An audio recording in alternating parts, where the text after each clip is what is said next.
प्रियो प्रभु यीशु मसीह के नाम से आपको सलाम। Beloved, greetings in the name of our Lord Jesus.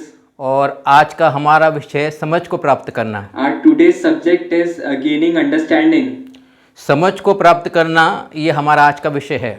Our today's subject is acquiring understanding. सही समझ को प्राप्त करना आज का हमारा विषय है। Acquiring right understanding is our today's message. गलत समझ को प्राप्त नहीं करना है, Should not acquire wrong understanding. लेकिन सही समझ को प्राप्त करना आज हमारा विषय है। But acquiring the right understanding is our today's topic. नीति वचन उसका 4 अध्याय उसका 7वें वचन में लिखा है, In the book of Proverbs chapter 4 verse 7 it's written समझ श्रेष्ठ है, that knowledge is most important. समझ श्रेष्ठ, अंडरस्टैंडिंग श्रेष्ठ है, Understanding is most important, और उसके प्राप्ति का यत्न करना। and we must strive for acquiring it. समझ श्रेष्ठ है, Understanding is important, उसके प्राप्ति का यत्न करना। and try to acquire it.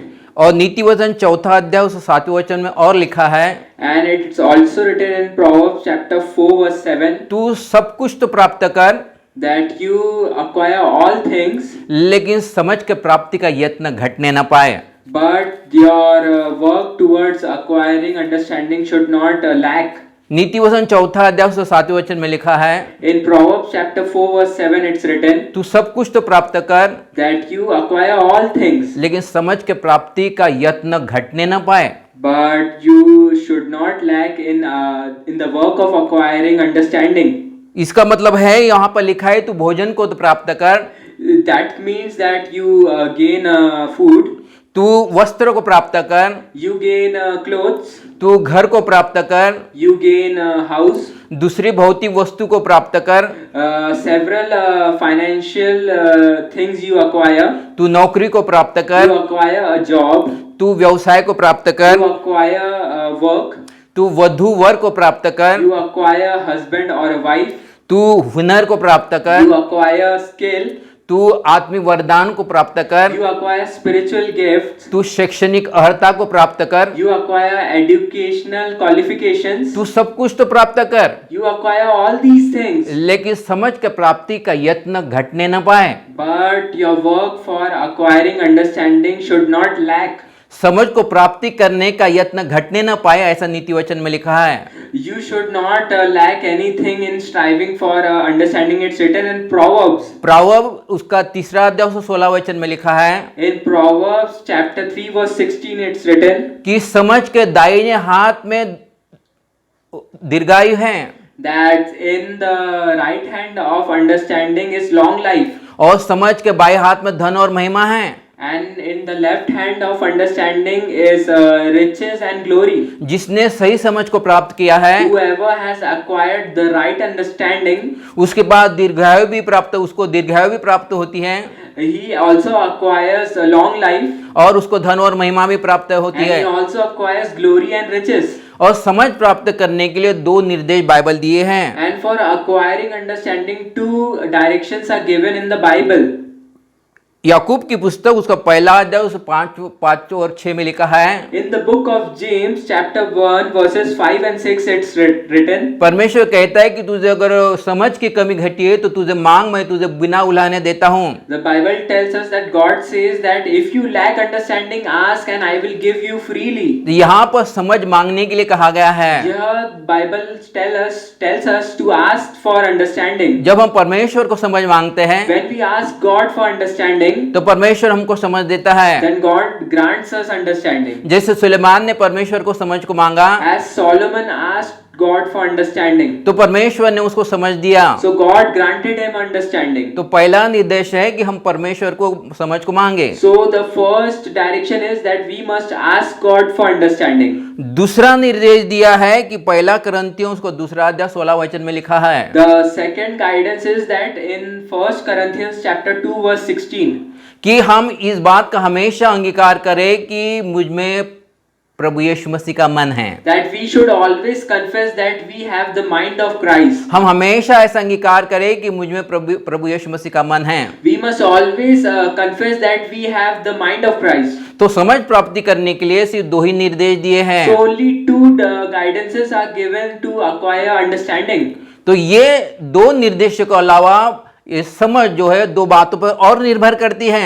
Apart from these two things, understanding also depends on more two things. आज हम वो दो बातों को देखेंगे जिसके ऊपर हमारी समझ निर्भर करती है। Today we will look into the two things on which our understanding depends. हमारा जो पहला जो भाग है उसको बोलते हैं कि हमारा जो समझ जो है हम में जो आत्मा कैरी करती है उस पर निर्भर करता है। For our first part comprises of that our understanding depends upon the spirit that we carry.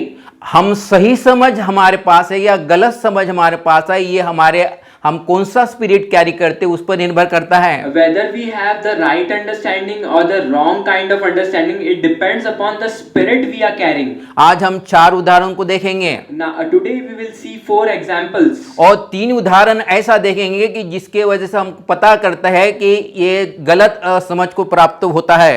And we will see 3 examples how which we acquire the wrong kind of understanding. और हम एक उदाहरण लेंगे जिसमें हमको पता चलता है कि हमने सही समझ को प्राप्त किया है। And we will also see one example by which we acquire the right understanding. अभी हम गलत समझ हम कैसे प्राप्त करते हैं उसका उदाहरण देखेंगे। Now we will see how we acquire wrong understanding. हम गलत समझ भी प्राप्त कर सकते हैं, हम सही समझ भी प्राप्त कर सकते हैं। We can acquire wrong understanding, either wrong or the right understanding. पहला उदाहरण देखिए, लूका रचित सुसमाचार उसका 15वां अध्याय में लिखा है। In the book of Luke, chapter 15, verse 29, वहां पर बुढ़ाऊ पुत्र का दृष्टांत दिया है।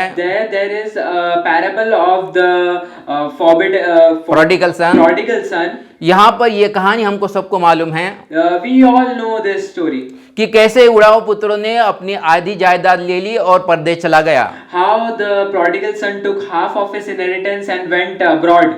उसने अपनी पूरी जायदाद कुकर में उड़ा दी He wasted all his inheritance in evil works. और जब उसने पूरी संपत्ति कुकर में उड़ा दी तो भूखा रहने लगा। And when he had exempted his wealth in foolish works, he used to be hungry. जब वो अपने आपे में आया, When he came back to his senses, वो सोचने लगा he began to think कि मेरे पिता के यहाँ नौकर भी भरपेट खाना खाते हैं, that in my father's household even the servants eat full. तो मैं अपने पिता के पास जाऊंगा और उसको कहूंगा कि मैंने आपके विरुद्ध और परमेश्वर के विरुद्ध पाप किया है। I will go back to my father and repent that I have sinned against you and God. और वो अपने पिता के पास लौटता है। And he returned back to his father. पिता उसको गले लगाता है, The father embraces him. उसके हाथ में अंगूठी पहनाता है, He gives him a ring to wear उसके पैरों में जूते पहनाता है and put shoes on his feet और उसको घर में बुलाकर जश्न का इंतजाम करता है। and invites him to his house and gives a great celebration. उसने वहां पर अच्छा म्यूजिक का भी वो इंतजाम करता है, Yeah. संगीत का भी इंतजाम करता है। He also makes arrangement for good music. जब जश्न चल रहा था When the celebration goes on, तब उसका बड़ा भाई खेत में से वापस आया then this prodigal son's elder brother returns back from the field. और जब उसने संगीत की आवाज को सुना And when he hears the sound of music, तो उसने बाहर जो सेवक खड़े थे उनको पूछा, he inquires among the servants what is going on. तब वो सेवक कहने लगे थे कि तेरा जो छोटा भाई तो आज वापस आया है और इसी के कारण जश्न मनाया जा रहा है। The servants inform him that your younger brother has returned back home and that's why there is this celebration going on. और वो भीतर जाना नहीं चाह रहा था। And this elder brother was not willing to go inside. तब उसका पिता बाहर आया Then his father comes out और उसको कहने लगा तू भीतर चल, and asked him to come inside. तेरा जो भाई जो मर गया था अभी वो वापस आ गया है। Your brother who was dead has now come back. लेकिन जो बड़ा बेटा था उसने पिता के ऊपर तोहमत लगाई। But the elder brother put allegations on his father. लूका रचित सुसमाचार उसका 15वां अध्याय 28 से 30 में लिखा है। In the book of Luke, chapter 15, verses 28 to 30, it is written. वो अपने पिता को बड़ा बेटा अपने पिता को कहने लगा, The elder son begins to say to his father तू पक्षपाती ऐसा मनुष्य है that you are a father who takes sides और तू अन्यायी ऐसा पिता है। and you are unjust. मैंने जिंदगी भर तेरी आज्ञा के विरुद्ध नहीं गया all my life I had not disobeyed you, और तूने मुझे एक बछड़ा भी नहीं दिया and you did not give a lamb to me, ताकि मैं अपने दोस्तों के साथ जाकर मैं खुशियां मनाऊं। so that I can go to my friends and celebrate. लेकिन तेरा जो बेटा अभी जो वापस आया है But your this son who has come back, और तूने जश्न मनाया है, and you have celebrated, तूने मुझे एक बछड़ा भी नहीं दिया है। you did not even grant me a single lamb. तूने उसने आधी संपत्ति कुकर में उड़ाने के बावजूद भी तूने उसके लिए जश्न को मनाया है। In spite of him wasting your money in foolish things, you still has decided to celebrate. वो कहने लगा कि तू पक्षपाती है You are the one who takes sides, और तू अन्यायी ऐसा पिता है। and you are an unjust father. उसका पिता परमेश्वर पिता को दर्शाता है। His father is a symbol of Father God. वो दूसरे शब्दों में कहने लगा कि परमेश्वर पक्षपाती है, In another words, he is trying to say that God, you are unjust, जबकि परमेश्वर पक्षपाती नहीं है। whereas God is not unjust. वो कहने लगा कि परमेश्वर अन्यायी है He began to say that God takes sides, और जबकि परमेश्वर अन्यायी नहीं है। whereas God does not is not unjust and does not take side. ये उड़ाऊ पुत्र का बड़ा भाई में ऑर्फन स्पिरिट था।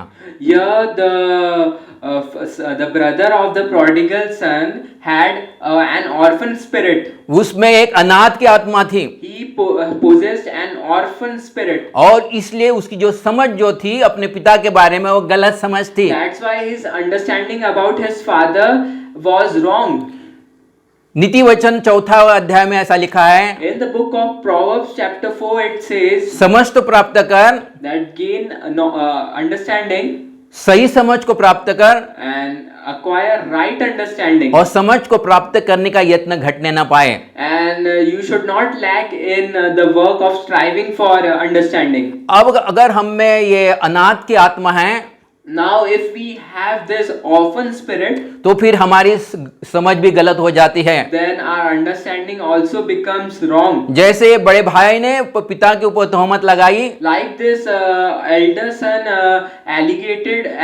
put allegations on his father क्योंकि उसमें एक अनाथ की आत्मा थी। because he had an orphan spirit. तो प्रियो, हमारी समझ हम पे कौन सी स्पिरिट हम कैरी करते उस पर निर्भर करता So है। beloved, our understanding depends upon the spirit that we are carrying. अगर हम अनाथ की आत्मा कैरी करते हैं If we are carrying an orphan spirit, तो फिर हमारी समझ भी गलत हो जाती है। then our understanding also becomes हम wrong. हमेशा गलत समझते रहते We हैं। always understand wrong.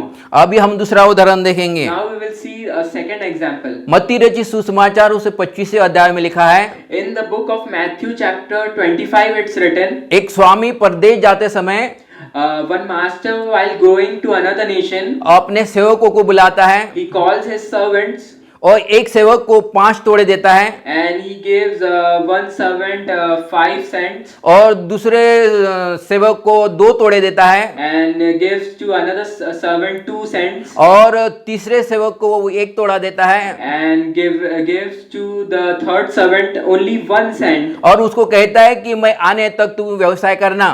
and he asks them to do some business with these till I return back. और ये ऐसी संपत्ति ये सेवकों को देकर वो परदेश चला जाता है। And by giving this kind of wealth, he goes back abroad. He goes to abroad. जब वो वापस आता है When he returns back to his servants, तो वो तीनों सेवकों से वो हिसाब लेता है। then he asks for accountability from the servants. जिस सेवक ने 5 तोड़े प्राप्त किया था The servant who had gained 5 cents, उसने अपने स्वामी से कहा, he says to his master मैंने 5 तोड़े और कमाया है। that I have acquired 5 more coins. तब स्वामी ने उस सेवक को कहा, Then the master tells to that servant तूने अच्छा किया, तू विश्वास योग्य ऐसा सेवक है that you have done well and you are a faithful servant, और मैं तुझे कई वस्तु का अधिकारी बनाऊंगा। and I will make you master upon many things. और तब वो दूसरे सेवक के पास आया। Then the master comes to the second servant, दूसरे सेवक ने कहा, and the second servant replied तूने मुझे 2 तोड़े दिए थे that master, you had granted me 2 coins. और मैंने 2 तोड़े और कमाए हैं। I have acquired 2 more coins. तो स्वामी ने उस सेवक को कहा, The master replied to that servant, तूने भला काम किया है, तू विश्वास योग्य ऐसा सेवक है, "You have done well and you are a faithful servant. और मैं भी तुझे कई वस्तुओं का अधिकारी बनाऊंगा। And I too will make you a master over many things." अभी स्वामी तीसरे सेवक के पास जाता Now है the master comes to the third servant और उसको कहता है कि तूने क्या किया है। and he asked him, "What have you done with the coin I gave you?" तो वो कहता है कि तूने जो मुझे तोड़ा दिया था, मैंने जमीन के अंदर गाड़ के रखा था। The servant replied that the coin you gave me, I had buried it inside ground. और ये तेरा तोड़ा वापस ले ले। And please take back this coin that you gave me. मत्ती रचित सुसमाचार उसका 25वां अध्याय 124-25 में लिखा है, In the book of Matthew chapter 25 verses 24 and 25, जिस सेवक को एक ही तोड़ा दिया था, the servant who had acquired only one coin, वो अपने स्वामी को तोहमत लगाता है। he puts allegations on his master. वो स्वामी को कहता है कि तू कठोर मनुष्य है He says to his master that you are cruel, और तू ऐसा क्रोध करने वाला ऐसा मनुष्य है, that you are an angry person, तू दुष्ट ऐसा व्यक्ति है, that you are a bad person, जहाँ तू बोता भी नहीं वहां पर तू काटने की कोशिश करता है, that where you have not sown, you try to reap from there, जहाँ तूने बिखेरा नहीं तो उसको बटोरने की कोशिश करता है। where you have not spread, you try to collect. ये उसकी समझ अपने स्वामी के प्रति गलत थी। And now this servant has had a wrong understanding towards his master. उसकी गलत समझ इसलिए थी कि उसमें उपहास की आत्मा थी, क्रिटिकल स्पिरिट थे। He had this wrong understanding because he had a critical spirit. अगर हम में उपहास की आत्मा है, If we have a critical spirit, हाँ हमेशा गलतियां फाइंड आउट करेंगे we will always look to criticize in things, और हमारी समझ भी गलत होगी। and also our understanding will be wrong. अगर हम में अनाथ की आत्मा है If we have an orphan spirit, तो भी हमारी जो समझ होगी वो गलत ही होगी।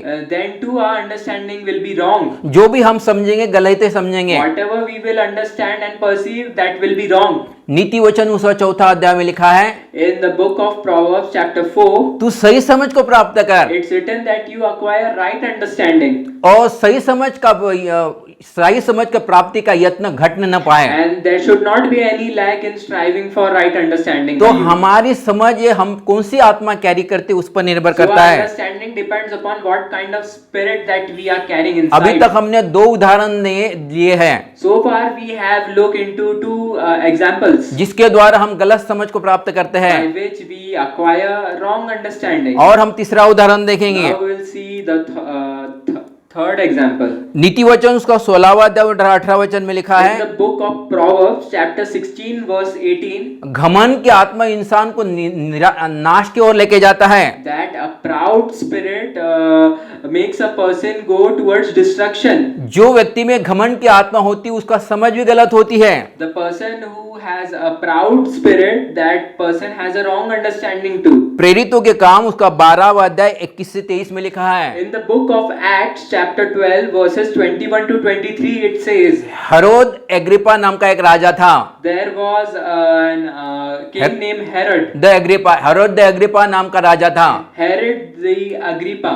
परमेश्वर ने उसको धन दौलत और शौहरत सब कुछ दिया, To this king named Herod the Agrippa, God granted all wealth and made him famous. और उसको चाहिए था कि वो परमेश्वर को धन्यवाद दे, And it was his duty that he must have thanked God. लेकिन उसमें घमंड की आत्मा आ गई But he acquired a proud spirit. और वो अपने आप को ईश्वर तुल्य समझने लगा। He began to acknowledge himself as equal with God. और जब वो सिंहासन पे बैठा And when he sat upon his throne, तो वो लोगों से भी ऐसा चाह रहा था कि लोग उसकी तारीफ करें, he also expected from everyone that they should treat him like God. और जब वो बोल रहा था And when he was saying, he used to speak, तब लोग कहने लगे कि किसी मनुष्य की आवाज नहीं लेकिन ये ईश्वर की आवाज है। and by looking upon his countenance, the people replied that this is not a voice of a man but of God. उसने परमेश्वर को कुछ भी महिमा नहीं दी, He did not return back any glory to God for what God had done for him. परमेश्वर को उसको धन्यवाद नहीं दिया, He did not give any thanks to God. लेकिन घमंड के वजह से उसकी समझ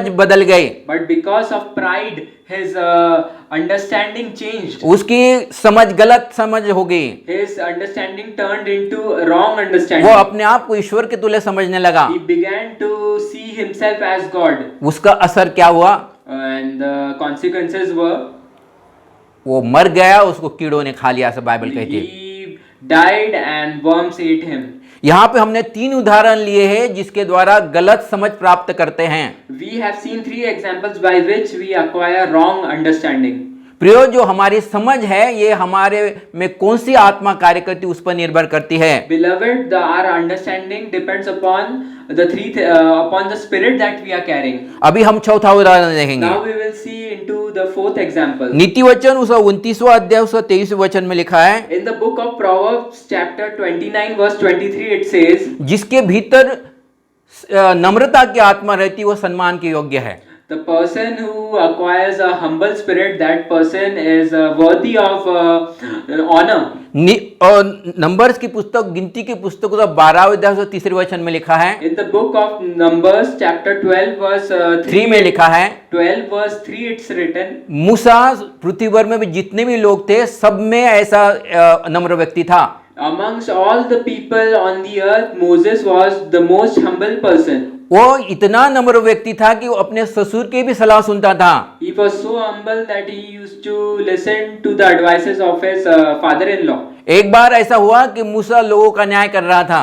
Once it happened that Moses was judging the people, और वो सुबह से लेकर तो शाम तो लोगों का न्याय कर रहा था। and from the morning till evening he was judging the people. जब ससुर ने उसके देखा When his father-in-law saw this, कि अकेला मूसा सुबह से लेकर तो शाम तक लोगों का न्याय करता है, that Moses alone is doing all the judging of people from morning till evening, तो मूसा को उसने सलाह दी। he advised Moses. उसने कहा कि अगर तू अकेला सुबह से लेकर शाम तक अगर लोगों का न्याय करता है तू जल्दी से तेरी मृत्यु हो जाएगी। He advised that if you work so much till morning to evening alone, that you will die early. और तू ज्यादा दिन तक जीवित नहीं रहेगा। You will not be alive till much longer. और तू मेरी एक बात को मान, So you listen to one thing. किसी को 50 लोगों के ऊपर नियुक्त कर, That makes someone give someone authority over 50 people. किसी को 100 लोगों के ऊपर नियुक्त कर, Appoint someone over 100 people. किसी को 1000 लोगों के ऊपर नियुक्त कर। Appoint a person over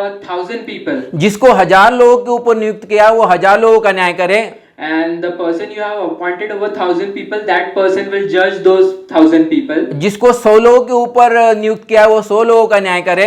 The person you have appointed over 100 people, that person will judge those people. जिसको 50 लोगों के ऊपर नियुक्त किया है वो 50 लोगों का न्याय करे। And the person you have appointed over 50 people, he will judge over those 50 group of people. और जो न्याय नहीं कर सकते हैं And those who cannot judge, और ऐसे लोग तेरे पास आए, and only such people will come to you. और ऐसा ही मूसा ने किया। And Moses did likewise. मूसा एक नम्र व्यक्ति था, Moses was a humble person. उसमें एक नम्र ऐसी आत्मा थी He had a humble spirit. और उसकी समझ भी सही थी। And his understanding was also right. हमें नम्रता की आत्मा है If we have a humble spirit, तो फिर हम समझ भी सही, हमारी समझ भी सही होती है। then our understanding also becomes right.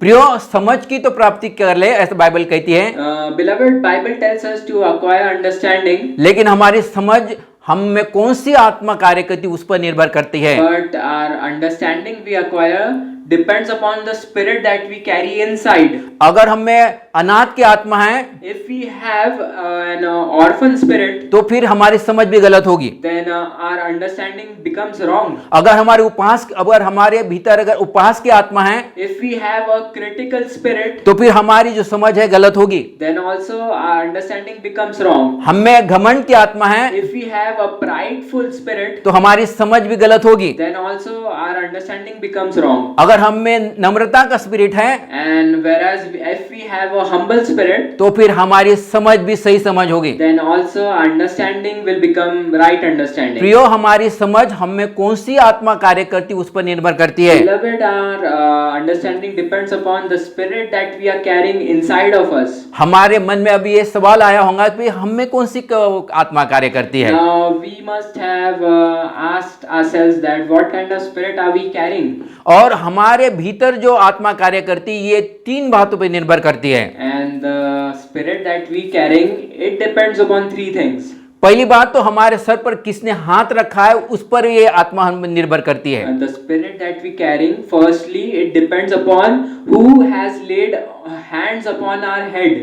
दूसरा तिमोथी उसका पहला अध्याय उसको 6वें वचन में लिखा है। In 2 Timothy chapter 1 verse 6 it's written. पहला तिमोथी उसका 5वां अध्याय उसको 22 वचन में भी लिखा है। Also in 1 Timothy chapter 5 verse 22 it's written. पौलुस तिमोथी को कहता है, Paul says to Timothy, मैंने जो अपने हाथ तेरे सर पर रखे हैं, the hand that I have put over your head, अब तुझे में भी एक आत्मा आ गई है। now you have acquired a spirit. जो आत्मा मुझ में है वो आत्मा तुझ पे आ गई The है। spirit that I carry has come upon you now. तो हमारे ऊपर कौन हाथ रखता है उस पर निर्भर करता है कि हमें कौन सी आत्मा है। So who has laid hands upon a head, that determines the spirit that we carry.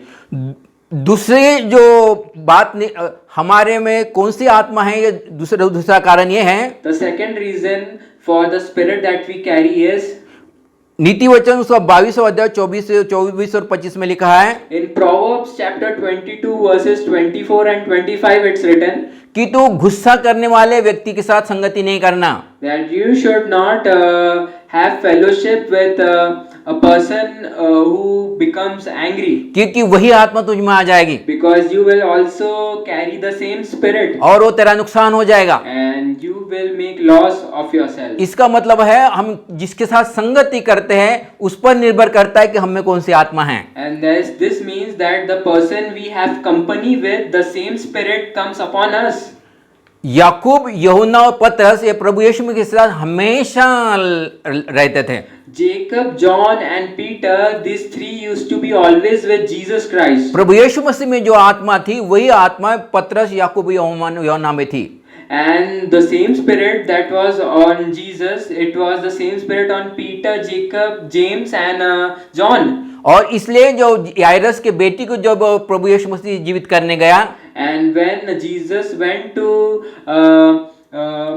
raise from the dead the daughter of Jairus, उसने अपने साथ पतरस, याकूब, यूहन्ना को लेके गया। he carried himself, he took along with himself Peter, James and John. क्योंकि प्रभु यीशु मसीह के भीतर जो आत्मा थी वही सी आत्मा पतरस, याकूब, यूहन्ना में थी। Because the spirit that was upon Jesus, the same spirit was upon Peter, James and John. तो हम किसके साथ संगति करते हैं उस पर निर्भर करता है कि हम में कौन सी आत्मा है। So with whom we have company with, it also determines the spirit that we will be carrying. हम में कौन सी आत्मा कार्य करती है, तीसरा कारण ये है। The third reason for the spirit which we will carry is, हम क्या सुनते हैं और किसकी सुनते हैं इसके ऊपर निर्भर करता है कि हम में कौन सी आत्मा आती है। that what are we listening and to whom we are listening, this determines the spirit that we will carry.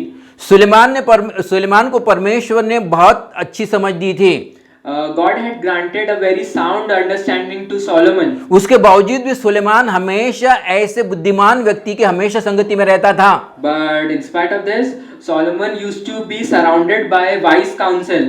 वो कभी उन लोगों को नहीं कहता था कि मुझे तुम्हारे बुद्धि की और तुम्हारे सलाह की आवश्यकता नहीं है। He never replied back in pride that I do not require your counsel, I am wise enough. परमेश्वर ने उसको ऐसी समझ दी थी, बहुत अच्छी समझ दी थी, उसके बावजूद भी वह ऐसे बुद्धिमान सलाहकारों के साथ वो रहता था।